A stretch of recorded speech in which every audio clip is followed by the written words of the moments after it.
Welcome to this latest edition of the Real Deal podcast. I'm, of course, your host, Ril Dil Quinn, episode 871. As we are back for another season, the final season of the hit FX show, Snowfall. Just happy. I feel like I've been promoting the show on my podcast and on my various social media sites, especially Instagram, for like the last 3 months. But I was definitely anticipating the season premiere of this show, it being the last season. Third season for us, for me covering it with the podcast. Going to start off in season 4. And at some point, I'm going to go back and I'm going to go back and do seasons 1 through 3 retrospectively, similar to what me and Rob Sapp did with the Wire remix a couple years ago. So let's get right to it. So for the third straight year, you had them going. You had them rolling out 2 episodes on the premiere night, which I think is a very smart move to get you back into the mix here in terms of what transpired, following up what transpired with last season, season 5. Themes for this episode, I had every man for himself and consequences. We see that a number of the main characters uh has their has their own agenda. All of them, whether it's Franklin, whether it's Teddy Mack, Jerome, Louis, Gustavo, um, even Ruben from the KGB, even Ruben, um, they are under the gun, literally and figuratively, under pressure to get things done, to to fight off what happened, what transpired in the last season, and of course, consequences. We see this episode 1 was called Fallout for a reason, so it picks up right where we left off, and in the final episode of the season finale of last season. Quick recap before we get into the deep dive. Franklin goes after Louis and Jerome's businesses. Um, he gets Veronique to launder his money with help from her mom to recover his $73 million. Teddy finds Parisa but loses his gun contact following Avi's death. Gustavo, of course, at the hands of Ruben. Gustavo turns informant for the DEA, and Franklin continues to go after Teddy Mack. Kane puts pressure on Franklin to get at Louis and Jerome. So that is the quick synopsis of what transpired in the first 2 episodes. Uh, Deep dive, Sissy and Jerome. So you look at these 2 characters, right? The brother and sisters, of course, Sissy played by Michael Hyatt and Jerome played by Ben Joseph. They right now are completely headed in opposite directions in terms of where their characters started out the series. Remember, Jerome starts out selling dime bags, moving a little weight, nothing big, weight bench on his porch. Simple. I mean, Jerome, he's not, Jerome is doing his thing, keeping it quiet. Sissy was kind of the conservative, single mom, working a ton of hours, just wanted to provide the best for her son, Franklin. Sissy, of course, Jerome, of course, somewhat introduces Franklin to the game with the dime bags, and after that, everything. The rest was history. And of course, they clashed. Sissy and Jerome over the course of the last 5 seasons, first 5 seasons, have clashed in regards to how his involvement into where Franklin is right now. But now it's completely reversed. Like Sissy, and we'll talk about the scene with Sissy and Franklin later. Sissy is the one who is out for blood. She wants Teddy Mack dead. She's in it. Like she's all in. And Jerome, despite the fact of the wealth, the riches, and everything that's come with it, seems to frankly be in it reluctantly. And I'm not gonna say he wants out because he realizes that he's in too deep to get out. But he seems the one. he seems to be in a place where he, wants that simple life, wants it, once that he once had. And we'll talk more about that when we discuss the that epic scene that Jerome and Franklin had that ended the second episode. But so these, like, in terms of their mindsets and mentalities, they've kind of traded places, like in a sense. Like Jerome, Jerome doesn't, Jerome wants it, would I think would love to be where Sissy started out the series at, keeping quiet, mind his own business. And Sissy wants all the smoke right now. She wants all of it. I mean, all of it. She gave Franklin that pep talk at the end of basically at the end of episode one, well, towards the latter part of episode one, Fallout. So it's very interesting to watch, this brother and sister dynamic, as they are just connected. I mean, they're going to be, like they are forever intertwined as brother and sister in regards to their association, their relationship with Franklin. Um, how their relationship again will, it's going to be very interesting to see how their relationship um progresses throughout the season, because right now they are on opposite sides of the fence. Like that's like Sissy made it clear in that meeting with Jerome. Like, yeah, I took his side, and you're right. I rode with him. I took him over your brother, took him over you. He's my son. Like that's the bottom line. Yes, that's you're my brother, but he's my son. Despite everything that Jerome did for Sissy, in taking Franklin under his wing before, he introduced him with the dime bags and into the drug game. And Jerome got into this during that scene at the end of episode two. Despite that, Sissy said, "Hey, this is my son," and basically, I think Sissy was sending a message to Jerome, like, you know, yeah, I want you to work this out with Franklin, and we want to come to kind of like a sort of like a truce and come to the meeting of the heads. But if it all comes down to it, I'm going to choose my son. That's all. There's no two ways about it. I'm going to choose my son. And of course, Sissy has her own agenda in regards to revenge against Teddy Mack. So again, very interesting to see uh, where these two characters started and where they're at as of right now.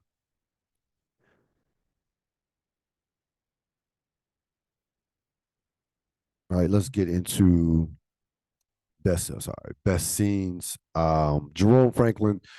Um, let me first no. Let me start out with Sissy Franklin. I want to end with Jerome Franklin because that was again that to me was a legitimately a top five scene in the history of the show. Sissy Franklin. So towards the latter part of episode one, Sissy is kind of perplexed that things are kind of not moving forward as quickly as she would have thought. Um, she says that to Franklin, basically, I thought you wanted to burn this whole motherfucker down. What happened to that mindset? And Franklin has reservations about doing business with the KGB. So Franklin, in order to take out Teddy Mack, Dave Franklin, of course, would have to side with Ruben, and of course, Ruben is connected with the KGB. Franklin, thinking patriotically, is like, do I really want to go that route? They gonna have are they gonna have it over us if we go down that if we go all the way with them?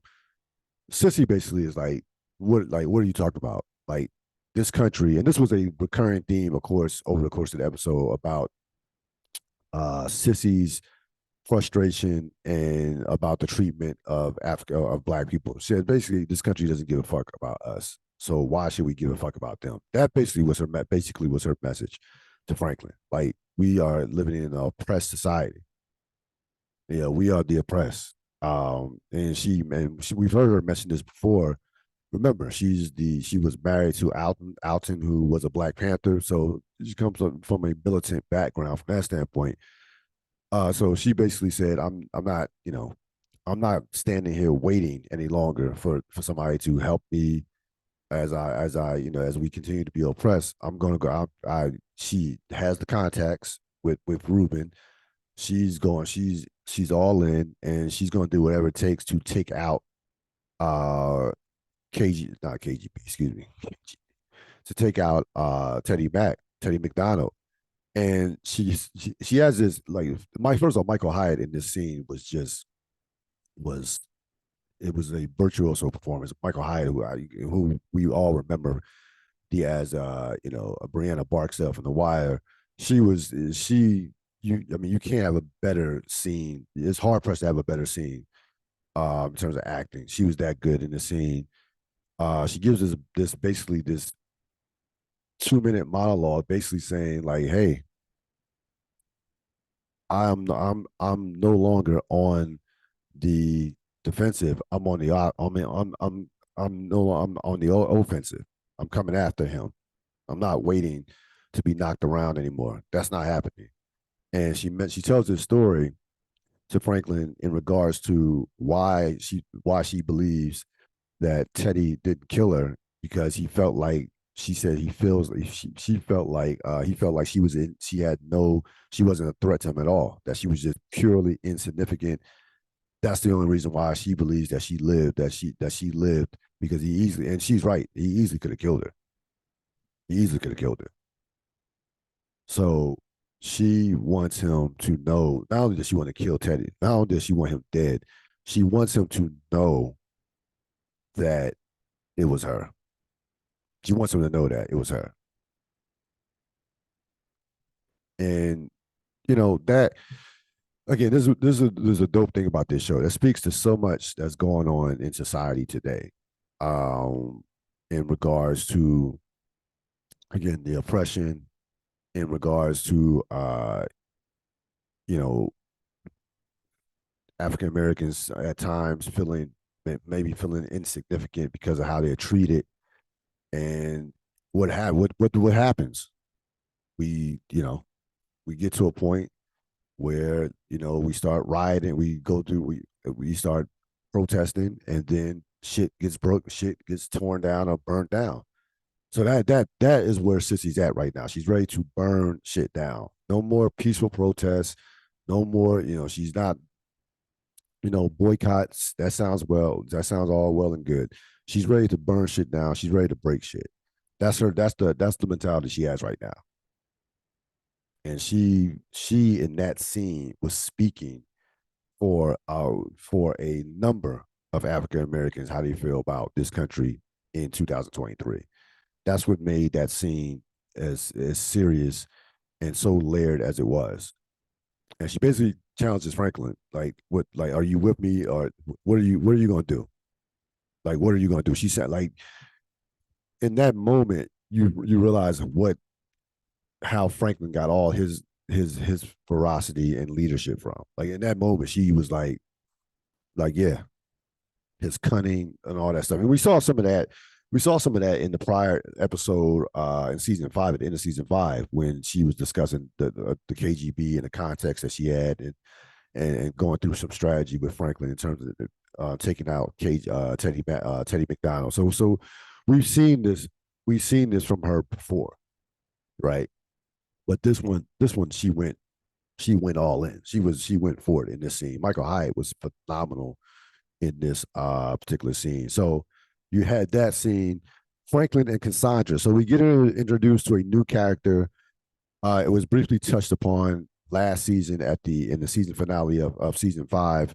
Cassandra, of course, is Veronique's mother, and I love this character. The actress name is I think Tiana Taylor, I think, is the name of the actress. But I love this character already, because how the intelligence, the mystery, all the connections. You see somebody that's well connected, clearly. Um, she helps, first of all, at the beginning of she helps Franklin and Veronique launder the money with the Miami Connect. Then they meet at this barbecue place at this rib place. She's enjoying some ribs and a beer. Franklin, is uptight.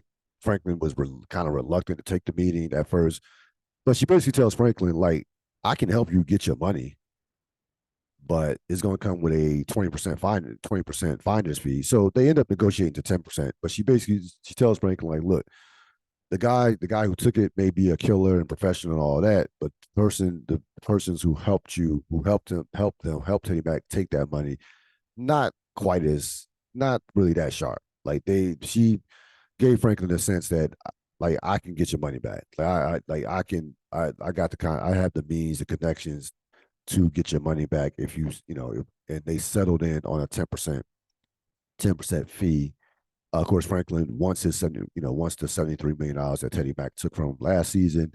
I love this character. First of all, we still need to know more, and I think more will come out. More certainly will come out in terms of what transpired with Cassandra and Veronique, and why was Veronique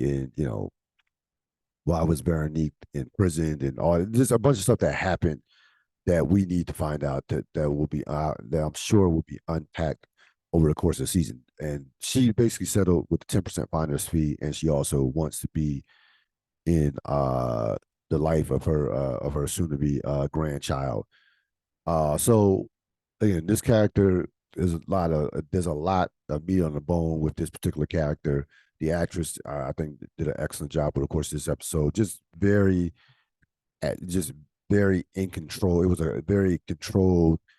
I like the career, very charismatic and controlled performance by the actress who plays her, and she's gonna have a very like the women in this during the season are gonna have a vital role in what and how this thing turns out between Cassandra, Veronique, uh, Sissy, and of course Louis. They're gonna and of course Louis. They're really gonna drive the season. In terms of what happens with all how this thing's gonna play out. And finally, of course, the scene, that everybody's talking about, I'm sure, on the internet. I stayed away from the internet today, trying to avoid, I guess I had watched the episodes last night, but I wasn't on the internet watching things or reactions from these two episodes, one, a fresh perspective on it. But the Jerome Franklin scene, they meet in a diner, a meeting that was brokered basically by Sissy, as she met with Jerome for some Sunday dinner. And everybody's pushing towards Franklin and the family making up. Like everybody's pushing, like Scully. We saw our man Scully, who's turned into basically Mister Enlightenment and Mister just at ease. Talk about somebody who's done a 180 in terms of where their mentality was. But everybody's pushing for Franklin and the family to make up. Veronique, Sissy. So they meet up at this restaurant, at a diner, and the thing that made this scene, I think, a legit top 5 scene in the history of the show, was there were no lies told. They both were right, and they both were hypocrites.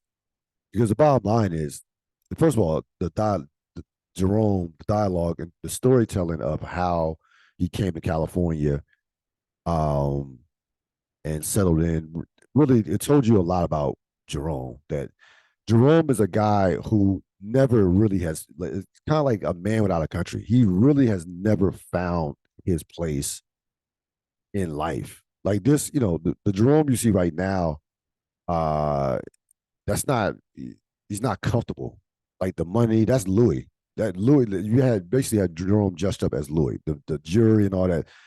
It's just not his thing. Like that. That's not who Jerome is at his core. And I think Jerome struggles with identity. Like I think that Jerome has struggled with identity over the course of the series, and he continues to struggle with the identity. And I think that's part of the reason why, he mentioned during that dialogue, the conversation with Franklin, that he came to California reluctantly with Sissy. She was by the Bay. She was at the Bay. He said L.A. He settled in on L.A. Got a job, and then was drinking, and basically nightlife, partying, having a lot of sex. He said none of it ever felt was fulfilling to him. None of it.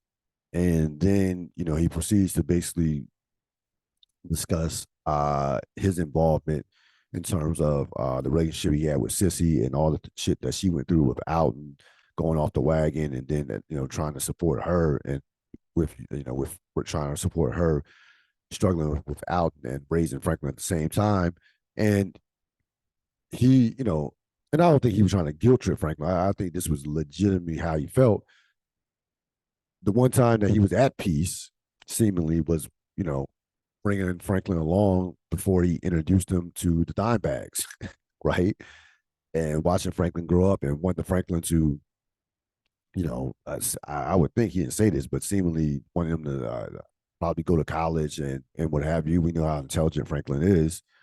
So he seemed to be at peace with that, but then things turned left real quick when Jerome basically said, you're a conniving bitch made, cutthroat and what have you. Uh, and then Franklin challenged him, went back at him, and said, "Hey, look, we wouldn't be going through all this if it wasn't for Louis." And he's right. Like he says, called her a trick, said, called her a bitch. Uh, basically, and basically he was right. Louis has manipulated Jerome. She basically was. I mean, Louis has kind of driven this whole thing. To be honest with you, even with Franklin. Like, remember, you go back to season one. With Claudia and all that shit that popped off in season one. Louis was the one that always supported Franklin with the drug game.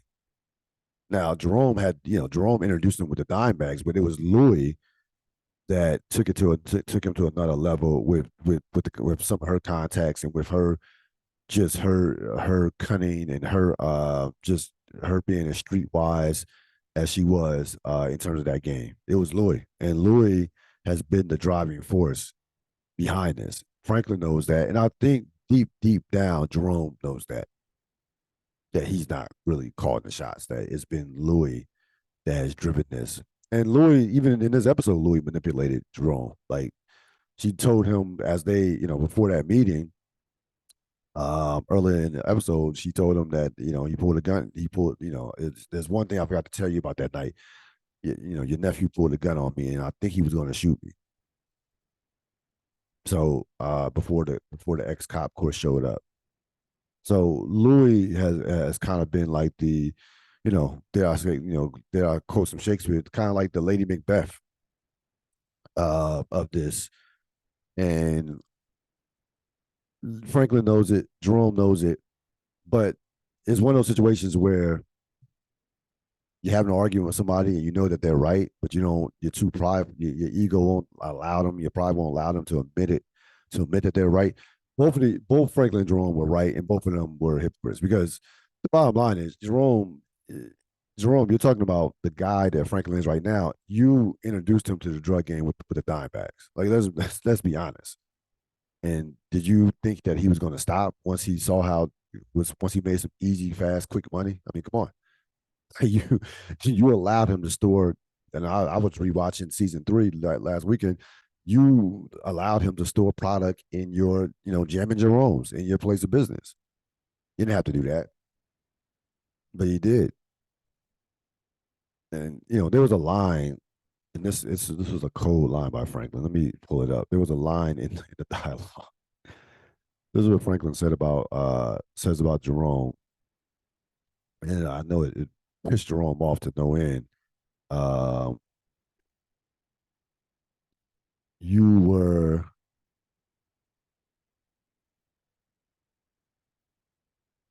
Well, basically, listen. I posted on my Instagram. Basically, he said, "Hey, Jerome, you were about a subwoofer and a weight bench. Like, I introduced you. You have everything because of me. Like, everything you had, the money, all this you have because of me." And Jerome flips it on him and says, "Yeah, CIA chasing me, bodies, bodies on me, um, you know, a family basically, your mother losing who's lost her mind. All this is because of you. Blood money. So he was right again. Jerome was right. So again, this was one of these scenes, great writing in the scene where there's no writer, there's nobody who there were no lies told by either one of them. It ends up with Jerome, smacking, punching Franklin twice before Franklin finally pulls a gun out on him, and basically threatens to kill him. We know that he was not going to shoot him. He just was basically tired of getting smacked. And he can't beat Jerome in a fight, so he had to do something. And he pulls a gun out on him, and he yells at that, knowing that he wasn't going to shoot him. And he walks back to his car. Now we know Franklin was not going to shoot Jerome, but I say that Jerome wanted to die in that moment. I think Jerome. Listen, remember last season, or was it season? I think it was, yes, last season. Jerome was going through some stuff with the men. Remember, mentally, he had some serious mental health problems. He went to see I think he went to see a psychologist or something like that last season, where he dealt was discussing some issues that he had not talked about. So I think again Jerome has never been fulfilled at all, and I think in that, listen, I think Jerome was at his happiest, like I said earlier in the podcast, when he you know was selling dime bags, had the weight bench on his porch and was chilling. I never bought it. I never thought that Jerome was all in, bought into this lifestyle. I didn't. I never. This is Louis. This is always Louis. Louis always been the one who wanted the money and was addicted to the game. Jerome is not addicted to the game. Louis is. Franklin's addicted to the game. Teddy Mack is addicted to the game. Jerome has never been addicted to this. He was reluctantly went along side these two powerful forces in Louis and Franklin Saint. Jerome at his core is a guy who, again, a around the way little nickel dime drug dealer who was content with the life that he was living before all this came about.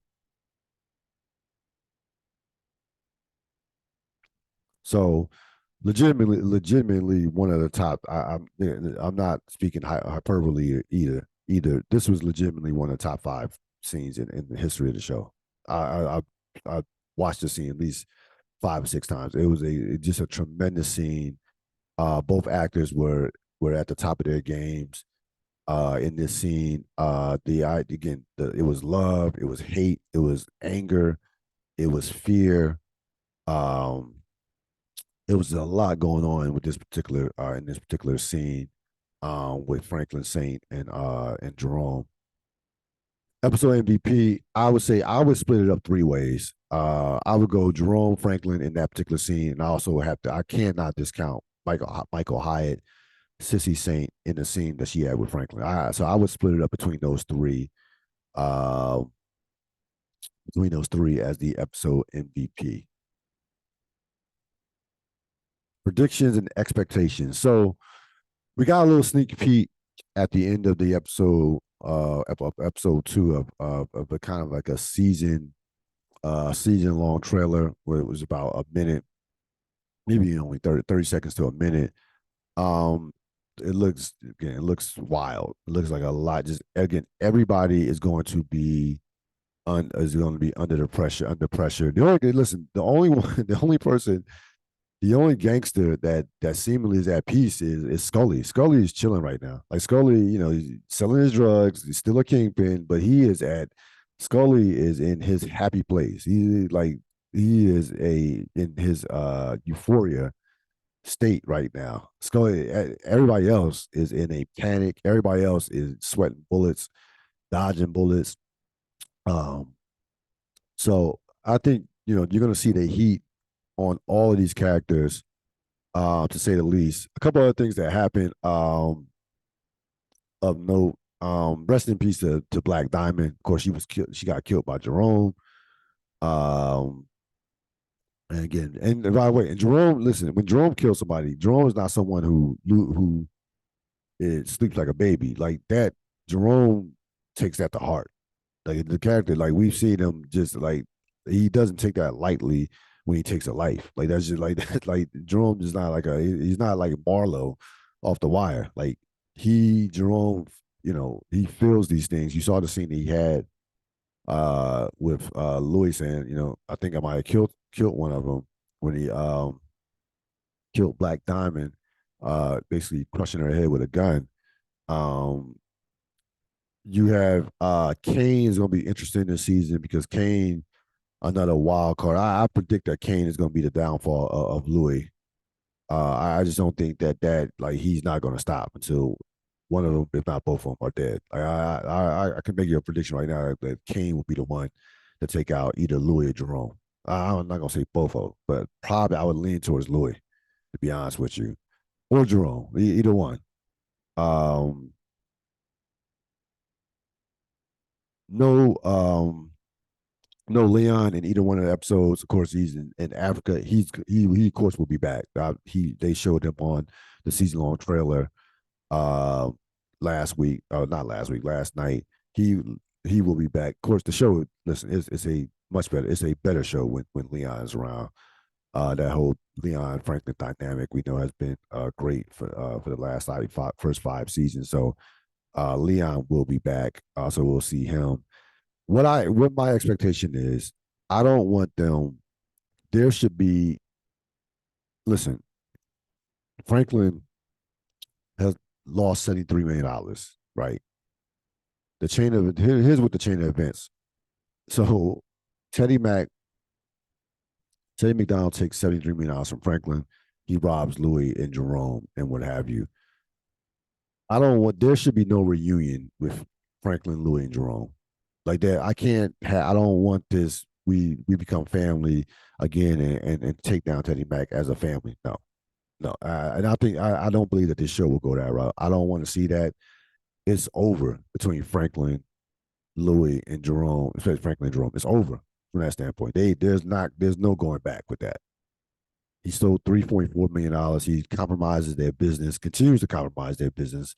Turns with Dion, with Big Dion, and uh with and even with Teddy Mac, they had to front Teddy Mac. Teddy McDonald had to front them money to get a new supply because they didn't because of all the money that Franklin had taken, and also the product that Franklin had taken. So he has compromised their business to a point to where like you can't. There's no coming back from that. There's not. You can't come back from that. So I don't believe the show will go that route. There has to be an all out war between between Teddy Mac, all out war between Franklin, Louis, and Jerome. That's all there is to it. Like they don't need to go back into that reunion. It should not be. It should not come. Will not come about. I don't think will come about, nor should it. Interesting with Gustavo and Franklin. So Gustavo and Franklin met up, and Franklin basically said, no. Franklin basically wanted the information. Uh, he wanted more information, of course, so he can go after Teddy Mac. Gustavo said, "Hey, um, Gustavo, of course, is working for the DEA, so he's trying to get information as well on the guy that Franklin ended up meeting up with.